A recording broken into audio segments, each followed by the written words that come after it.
નમસ્તે દર્શક મિત્રો, હું કેર ગોસ્વામી આપ સૌનું ફરીથી એક વખત હાર્દિક સ્વાગત કરું છું આપણી યુટ્યુબ કેડી સ્માર્ટ લર્નમાં. વિદ્યાર્થી મિત્રો, આજે આપણે ધોરણ 9 ઇંગ્લિશ લઈને આવી રહ્યા છે. હાલમાં અત્યારે ઘણી બધી શાળાઓમાં એકમ કસોટી લેવામાં આવે છે, જેમાં ઘણા વિદ્યાર્થીઓને અંગ્રેજીનું પેપર કેવી રીતે લખવું અને એમાં કઈ કઈ બાબતો આવે છે એનો ખ્યાલ નથી રહેતો. તો એ સમયે જે આપણે કેડી સ્માર્ટ લર્ન કેવી રીતે પેપર લખવું, એના સવાલના જવાબ કેવી રીતે બનાવવા, કયા કયા પ્રશ્નો પૂછાઈ શકે છે, તો એવી એક સુંદર મજાનું એક સામાન્ય એવી એક વર્કશીટનું સોલ્યુશન લઈને આવી રહી છે. તો ચાલો આપણે વધારે સમય નહીં વેડફતા શરૂઆત કરીએ આપણે આજના આપણા લેક્ચરની. સૌથી પહેલાં અહીં આપણે સેક્શન એ આપેલો છે કે જેમાં read the extract and answer the following question. Read the extract and answer the following question. આ વસ્તુ તમને જો તમારી સામે છે, read the extract and answer the following question એ આપેલું છે સૌથી પહેલાં. ત્યારબાદ તમારી સામે છે filling the blanks, choosing the correct words given the in the brackets. એટલે કે આ તમારી પાસે ખાલી જગ્યા છે બેટા. ખાલી જગ્યાની ઉપર તમને અહીંયા આ જો મારો કર્સર જાય છે તમને દેખાતું હશે, લવ, અપ્રૂવ અને ગિટાર. તો આ એના આપેલા છે બ્રેકેટ્સ, બરાબર, કૌંસ આપેલા છે. અને હવે આ કૌંસમાંથી તમારે ખાલી જગ્યા પૂરવાની છે. 3 કૌંસ છે ને એમાં ખાલી જગ્યા પણ 3 છે. તો તમારે એમાં જે સાચો વર્ડ હોય, બરાબર, એનો અર્થ જે સાચો થતો હોય એ તમારે અંદર મૂકવાનો છે. ત્યારબાદ છે સેક્શન બી. ત્યારબાદ છે આપણી પાસે સેક્શન બી. સેક્શન બીમાં બેટા read the data and answer the question. એટલે આ તમારે ડેટા, તમને જે ડેટા આપેલો છે તમારે ડેટા વાંચવાનો છે અને ત્યારબાદ એના પરથી 5 સવાલના જવાબ પણ તમારે આપવાના છે જ. ત્યારબાદ સેક્શન સી આવે છે કે જેમાં આવે હુ સેડ ટુ હુમ, કોણ કોને કહે, જે ચેપ્ટર્સમાંથી આવેલું છે કે ચેપ્ટરમાં કયું વાક્ય કોણ ક્યારે બોલેલું એ માટે. ત્યારબાદ પ્રોપર ફંક્શન. હવે જો અહીં ફંક્શન આપેલા છે આપણા સિલેબસને રિલેટેડ, આપણને અહીં 2-3 ફંક્શન મુખ્યત્વે અહીં આપણને દેખાય છે. તો આપણી પાસે 4 જેટલા ફંક્શન છે અને ફંક્શન ઉપરથી આપણે જોડકા. હવે આ ક્વેશ્ચન 1 છે તો આ 3માંથી કયું આવે તો આપણે એની સાથે મેચ કરાવવાનું છે, બરાબર. ત્યારબાદ છે સેક્શન ડી, પેરેગ્રાફ છે. પેરેગ્રાફ એટલે કે તમારે નિબંધ લખવાનો છે. આ 4 સેક્શન આપણા થયા. તો ચાલો આપણે ધીમે ધીમે 4 સેક્શનનું થોડું આપણે શીખીએ કેવી રીતે આનું સોલ્યુશન થાય છે. ચાલો, સૌથી પહેલાં હું એ બાજુમાં થોડા જવાબ લખીશ.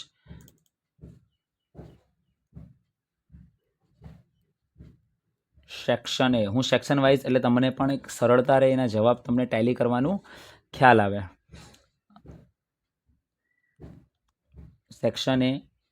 સેક્શન એનો આન્સર ધ ક્વેશ્ચન. હું ડાયરેક્ટ જ થોડુંક શોર્ટકટમાં લખીશ એટલે તમને ખ્યાલ આવે છે. Answer the question.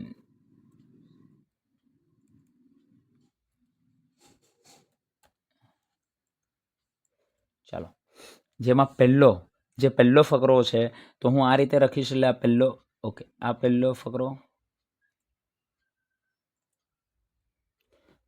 ફકરો અને આનો પહેલા સવાલનો જવાબ છે.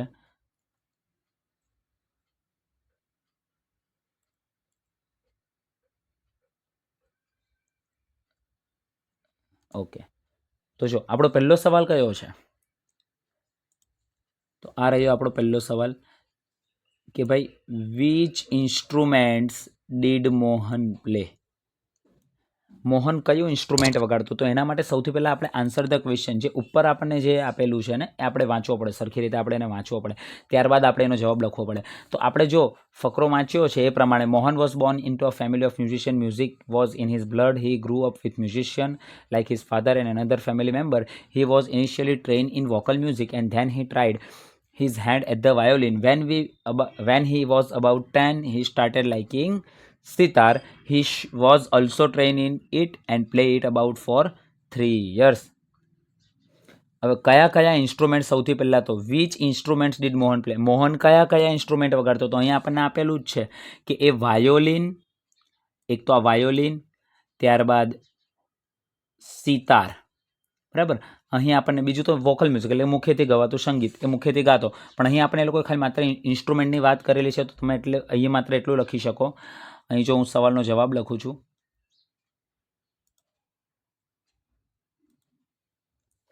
અહીં હું એ રીતનું લખીશ કે Mohan played so Mohan played violin and sitar. બરાબર, આ રીતે હું મારો સવાલનો જવાબ પૂર્ણ કરીશ. હવે આનો બીજો સવાલનો જવાબ.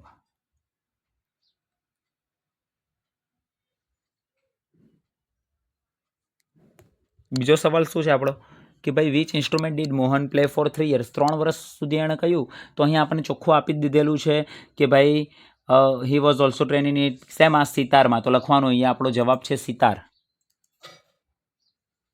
Sorry, Mohan played sitar for 3 years.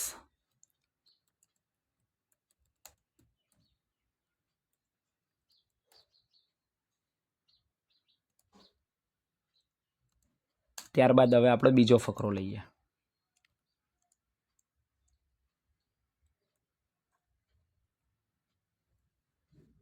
બીજા ફકરાના જવાબ.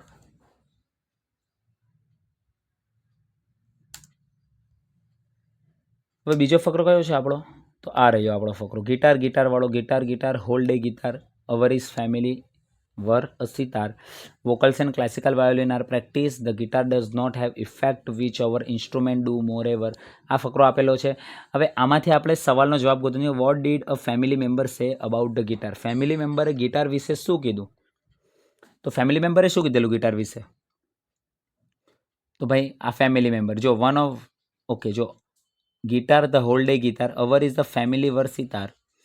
Vocals and classical violin are practiced. The guitar does not have the effect which our instrument do, and moreover, it is not from India, said one of the family member. એટલે એનો આખો આપણો જવાબ આપણને આખો આપણો પાસે જવાબ છે. તો આપણે ચાલો એને આપણે લખીએ. સેક્શનને આપણે થોડુંક નીચેની તરફ લાવીએ એટલે આપણને થોડું ઇઝી રહે. ચાલો સવાલનો જવાબ આપણે લખીએ કે ભાઈ વોટ ડીડ ઓકે તો લખવાનું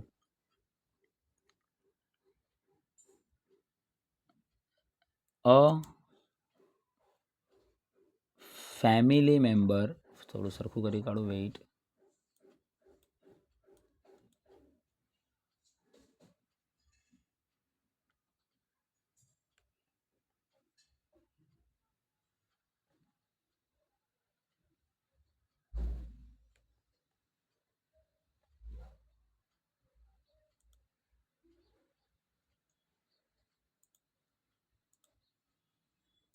બધું આપણે ભૂસી નાખીએ એટલે આપણને સરળતા રહે.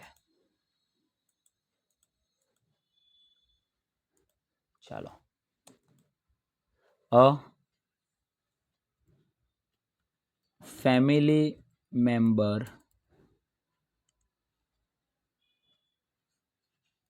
said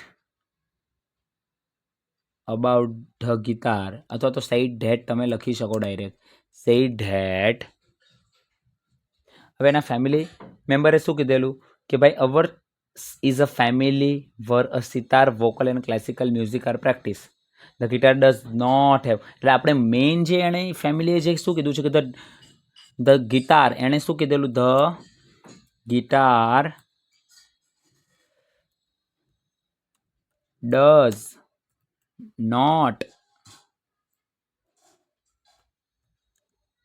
does not approve नहीं have the effect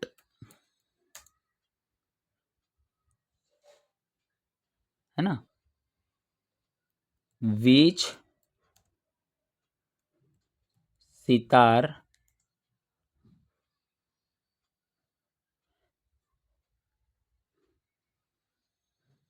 do. Ready?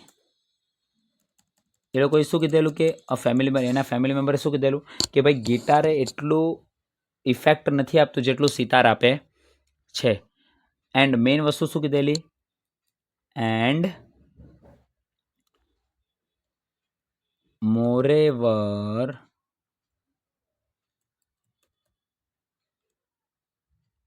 It is not from India, હે ને? તો આટલી વસ્તુ એના ફેમિલી મેમ્બરે મોહનને કીધી હતી. તો આપણો થઈ ગયો ક્વેશ્ચનનો જવાબ. હવે આપણે બીજા પર જઈએ.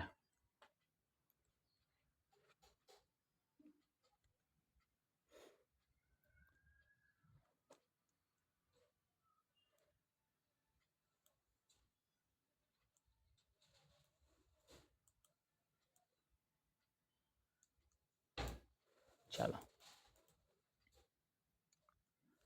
બીજું શું છે? What was practice in Mohan's family? મોહનની ફેમિલીમાં શું વગાડતા? તો ઓફકોર્સ આપને ખબર જ છે, સિતાર,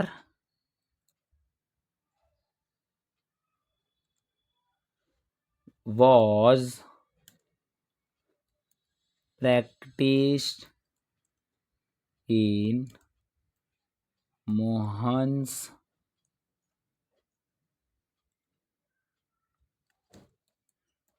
family, है ना? મોહનની ફેમિલીમાં શું પ્રેક્ટિસ થતું હતું? સિતાર. શેની પ્રેક્ટિસ થતી હતી? પ્રેક્ટિસ એટલે શું વગાડવામાં આવતું હતું? સિતાર. બરાબર. તો આ થયા આપણા 2 ક્વેશ્ચનના આન્સર. બરાબર. હવે આવે છે ત્રીજો, આ જો ઇન્સિડન્ટવાળો. આ પહેલા 2 થઈ, હવે આપણી પાસે આવે છે ત્રીજો. આપણે આને થોડુંક બોક્સને નીચે લઈ લઈએ.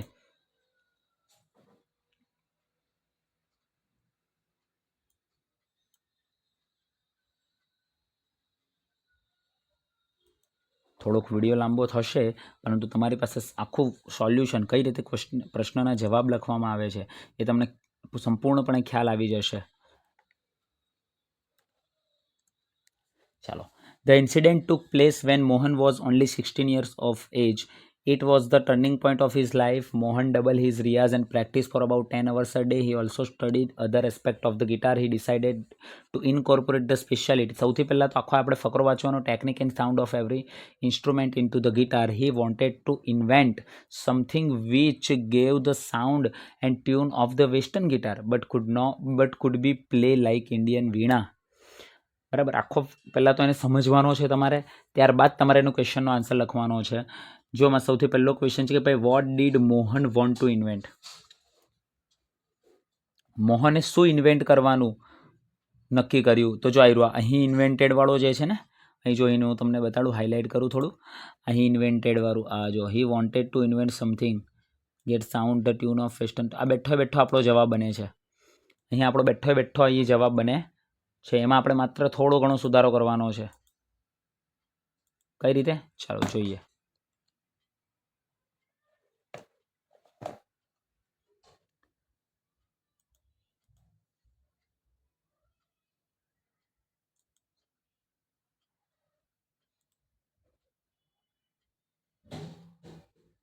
Okay.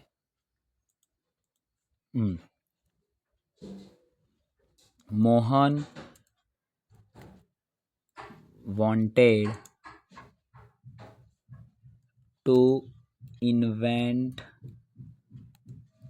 something which gave the sound and tune of the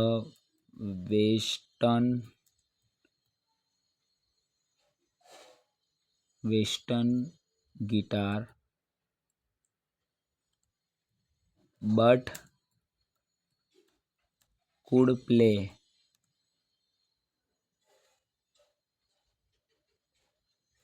played like B અથવા તો like the Indian વીણા, હે ને? ચાલો, હવે આપણે બીજો ક્વેશ્ચન. એમાં જ આપણને કે ભાઈ વોટ ડીડ મોહન સ્ટડી? મોહને શું અભ્યાસ કર્યો? તો ભાઈ Mohan studied other aspect of guitar, હે ને? મોહને શું ગિટારના ઘણા બધા પાસા, આપણે માત્ર સ્ટડી વિશેનું જ પૂછેલું છે, બીજું એ લોકોએ આપણને બીજી કઈ વસ્તુ નથી કીધી. તો ભાઈ અહીં આપણે શું લખવાનું છે? તો મોહન સ્ટડીડ. હવે જો યસ, હવે આમાં જે આની ઉપરની લાઈન છે Mohan double is riyaz and practice about for a નહીં લખો તો પણ ચાલે. તમે ડાયરેક્ટ એટલું લખી કાઢો Mohan studied other aspects of guitar. ચાલો હવે આપણે ચોથા પેરેગ્રાફ પર જઈએ. આપણે એનું હેડિંગ મારી દઈએ. ચાલો હવે not only the sound that my instrument produce is important but it must also express my vision what I want to say through the instrument he said to himself and finally with untiring of thoughts and understanding of the ragas he created a wonderful Mohan Veena. Today the world knows Mohan as Pandit Vishwamohan Bhatt, winner of Grammy Award. I just follow my heart's passion and here I am, said Mohan at the award ceremony in 1993. આખો સુંદર મજાનો આપણી પાસે ફકરો છે. હવે what was the important for Mohan. Mohan માટે important શું હતું? મોહન માટે ઇમ્પોર્ટન્ટ શું હતું? તો પહેલી જ લાઈન જો આપણી પાસે કે not only sound that my instrument produce is important but it must also express his vision. હે ને? તો મોહન એ આપણી બેઠી લાઈન એમાં માત્ર આપણે થોડા ઘણા ફેરફાર કરવાના છે. એ ફેરફાર આપણે કઈ રીતે કરવાના છે એ જોઈએ.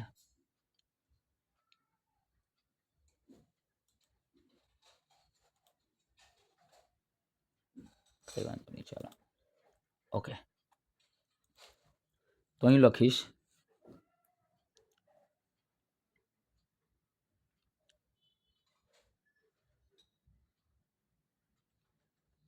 જો કઈ રીતે આપણે જવાબ બનાવવાના છે ખાસ ધ્યાન આપજો.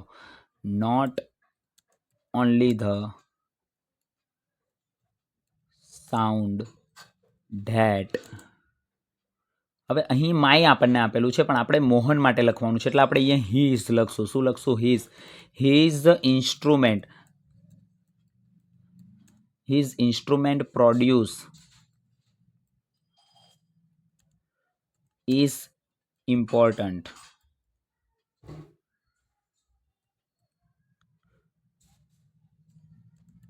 but it must also express his vision. જે પેલું ઇન્સ્ટ્રુમેન્ટ એ માત્ર અવાજ પ્રોડ્યુસ કરે એના માટે ઇમ્પોર્ટન્ટ નહોતું. એના માટે મેઇન ઇમ્પોર્ટન્ટ શું હતું? Also express his vision. એનું જે વિઝન હતું એ પણ એક્સપ્રેસ કરે એના માટે ખૂબ જ ઇમ્પોર્ટન્ટ હતું. તો આપણો જવાબ લખી નાખ્યો કે ભાઈ કઈ રીતે શું ઇમ્પોર્ટન્ટ હતું એના માટે. હવે આવે છે બીજો શું છે ભાઈ which award has Pandit Vishwamohan Bhatt won. તો ઓફકોર્સ આપણે લાસ્ટ લાઇનમાં આપેલું છે ગ્રેમી એવોર્ડ. બેટા લખવાનું ગ્રેમી એવોર્ડ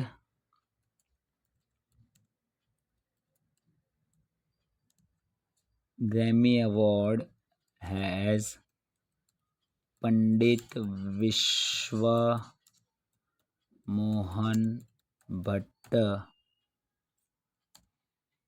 won. બરાબર. અથવા તો તમે એવું બી લખી શકો Pandit Vishwamohan Bhatt won Grammy award. હે ને? આ રીતે પણ તમે લખી શકો છો. પણ અહીં આપણને પેસિવ વોઇસની રચના આપેલી છે એટલે આપણે એનો જવાબ પણ પેસિવ વોઇસની રચનામાં જ આપશું. ચાલો ઓકે આ થઈ ગયા 4. જે પહેલા 4 છે જે 3 ત્રીજા ચેપ્ટરના છે. આ જે 4 છે આપણી પાસે ત્રીજા ચેપ્ટરના અવેલેબલ છે.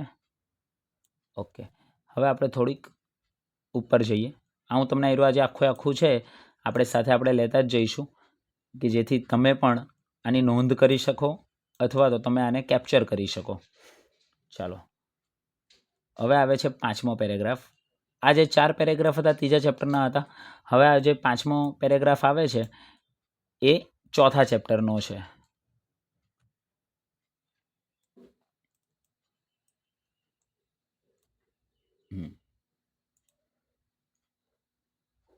ચાલો. Hey Abbu Mia, looking sad? Why are you sitting alone today? Where is your darling Kallua? Govinda was worried. Perhaps I have lost her. I have seen her footprints going up to the hill. That devil must have killed her. Question. Why was Govinda worried? Govinda શા માટે ચિંતિત હતો? Govinda was worried because Abbu Miya looking sad. He was sitting alone that day. હે ને? Govinda worried હતો કેમ? કારણ કે એણે અબ્બુ મિયાને સેડ જોયા, બરાબર, અને એકલા બેસેલા હતા. તો બસ આપણે એ જ સવાલનો જવાબ લખવાનો છે કે વાય વોઝ ગોવિંદા વરીડ. તો આપણે અહીં લખશું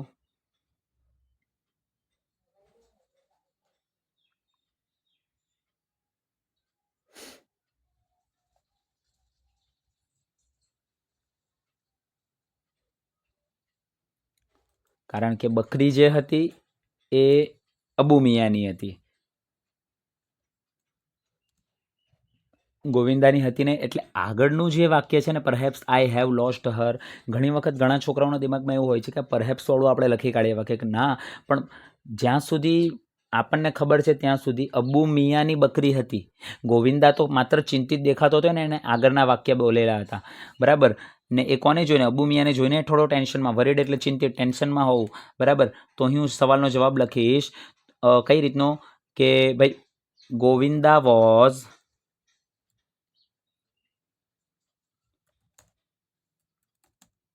વરીડ બીકોઝ, વાક્યરચના ખાસ જોજો, બીકોઝ શા માટે વરીડ હતો? કારણ કે Abbu Miya looking sad and he also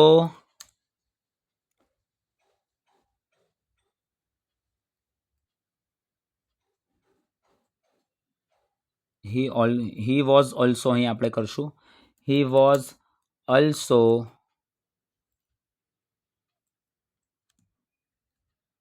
sitting alone that day.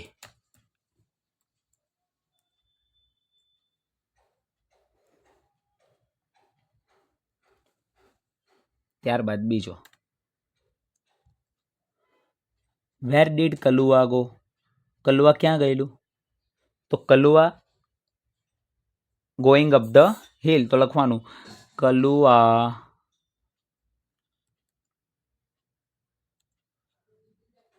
was going up to the hill. જો વિદ્યાર્થી મિત્રો, હવે જો આપણે અહીંયા વેર ડીડ કલુઆ ગો આપ્યું છે. હવે જો મેં અહીંયા વોઝ ગોઈંગ લીધું, કેમ? કારણ કે અહીંયા આપણને જે આપણો ફકરો છે એમાં ગોઈંગ અપ ધ હિલ, એટલે મેં અહીં ચાલુ ભૂતકાળ લઈ લીધો છે, વોઝ પ્લસ આઈએનજી વાળું રૂપ, એટલે Kalua was going up to the hill. ક્યાં ગયેલો? હિલ ઉપર. અથવા તો Kalua vent up to the hill પણ લખી શકાય. આ વોઝ ગોઈંગની જગ્યાએ તમારે વેન્ટ લખવું હોય ને, આની જગ્યાએ જો તમારે વેન્ટ લખવું હોય તો તમે વેન્ટ પણ લખી શકો છો, vent up to the hill. પણ અહીં મને એવું વધારે યોગ્ય લાગે છે કે Kalua was going up to the hill. તમને પણ સરળ પડશે કારણ કે તમારે ઉપરથી બેઠું વાક્ય લેવાનું છે, તો ખાલી તમારે કલુઆ પછી વોઝ લગાવી દેવાનું છે. તો આ થઈ ગયો પાંચમો. સોરી,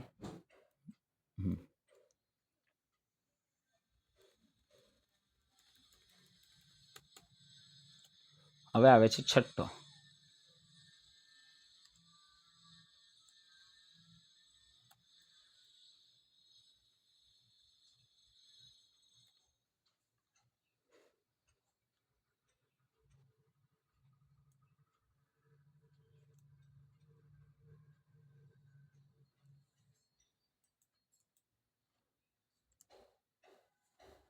ચાલો. Poor Abu Khan was almost in tears. He could not understand why Kalua broke the string and disappeared in the night. He used to give her green, juicy grass and tasty grains, but even then, his only family member had left his house. Question: Why was Abu Khan in tears? શા માટે? કારણ કે અબ્બુ ખાનને સમજાતું નહીં હતું કે શા માટે કલુઆ એની સ્ટ્રિંગ છોડીને ડિસઅપિયર થઈ ગયેલો નાઇટમાં, બરાબર. તો લખવાનું Abu Miya was in the tears because he, આ બેઠો બેઠું આપણે વાક્ય લેવાનું છે. He could not understand why Kalua broke the string and disappeared in the night. है ને?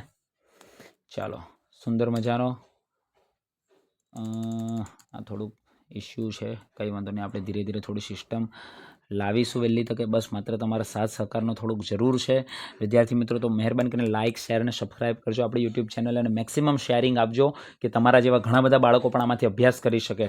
બરાબર, ચાલો. What did Chandni stare at? Okay, sorry, આપણે બીજામાં આવી ગયા છે. જો આપણે આ છઠ્ઠાનું બીજું બાકી હતું. What did Abu Khan give Kalua to eat? Abu Khan કલુઆને શું ખાવા માટે આપતા? તો જો ભાઈ આયરું આપણને આપેલું છે, he use to give her green juicy grass and tasty grains. તો આપણે માત્ર એટલું લખી શકીએ,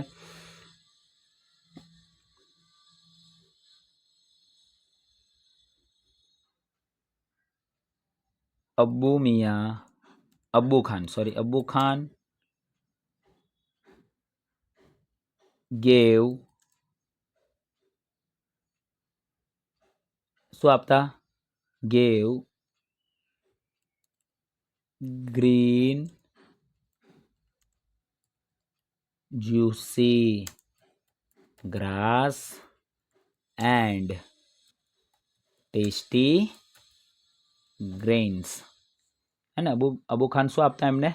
green juicy grass and tasty grains આપતા એમને. બરાબર, ચાલો. ત્યારબાદ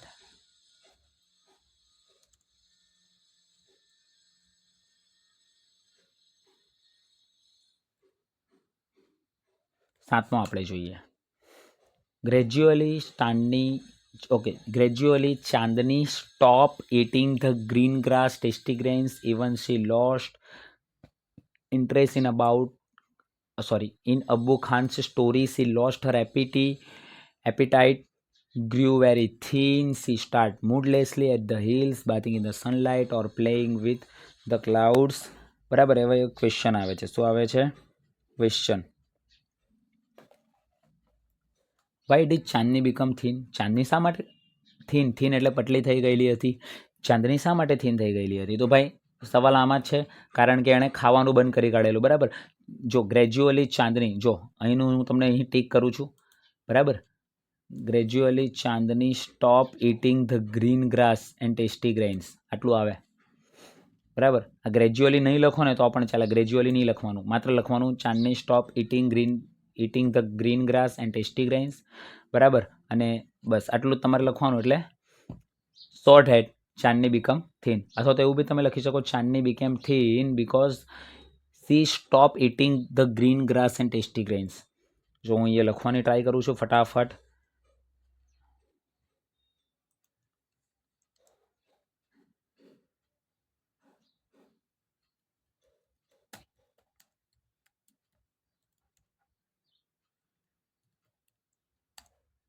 ચાંદની became thin because she stopped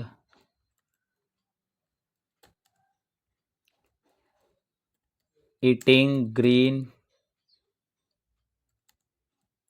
grass and tasty grains. હે ને? ચાલો, એના પછી શું છે?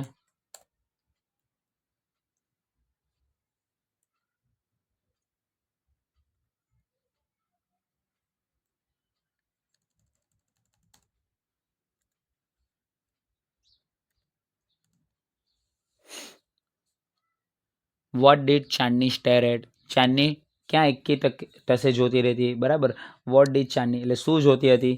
બરાબર, તો લખવાનું માત્ર એટલું લખવાનું, ચાંદની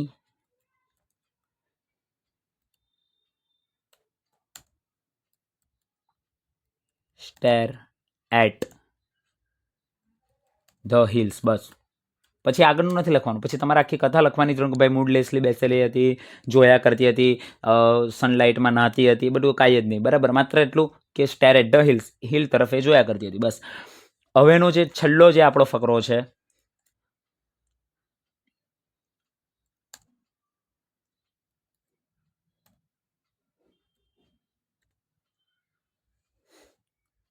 શું છે? હા, okay. What did Chandni stare at? Okay, the wolf, the god struck their heads with each other. He was big and ferocious, whereas she was small but not weak. Chani stood firm on her legs, head slightly bent, and her strong horns aimed at the devil. She looked like a brave soldier, ready to fight a cruel enemy.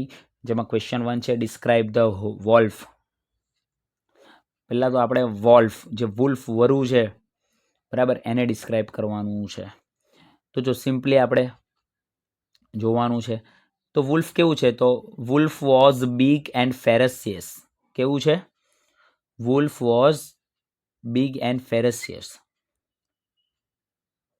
બસ આટલું જ છે આપણી પાસે. And wolf ready to fight. Okay, sorry, એ તો ચાંદની માટે છે, wolf માટે નથી.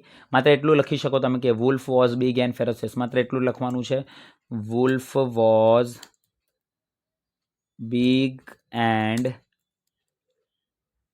ફેરસિયસ ના. ઓ,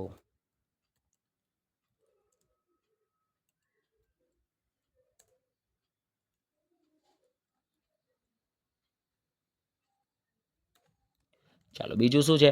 how did Chandni prepare for the fight? Chandni કેવી રીતે ફાઇટ માટે કેવી રીતે પ્રિપેર હતી? તો ભાઈ કેવી રીતે? તો તેણી એના લેગ પર કમ્પ્લીટલી ઊભી રહી ગયેલી હતી. એના જે હેડ હતા સાયલેન્ટલી બેન્ટ હતા, બરાબર. અને કોના તરફ હતા? ડેવિલ સમક્ષ. જો અહીં લખ્યું છે ને, aim at the devil, she look like a brave soldier. બરાબર, તો આપણે અહીંયાથી લખવાનું શરૂ કરશું. Chandni stood firm on her legs, head slightly bent, and her strong horns at the devil.